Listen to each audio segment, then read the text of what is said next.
আহারে মানুষ, মানুষ বেঁচে থাকা আল্লাহ পাকের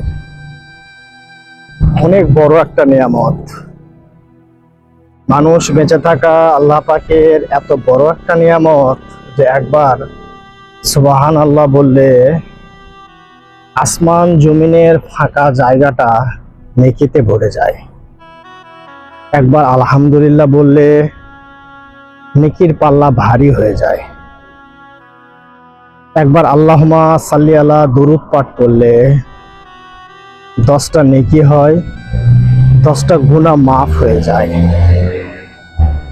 মর্যাদা বৃদ্ধি পায় এবং আল্লাহ পাক ওই বান্দার উপর রহমত নাজিল করে। আহারে মানুষ, বেঁচে থাকা এত বড় একটা নিয়ামত পাওয়ার পরও আমরা আমার রবের শুকরিয়া আদায় করি না এবং আমার রবকে একটা সেজদাও করি না। আহারে মানুষ।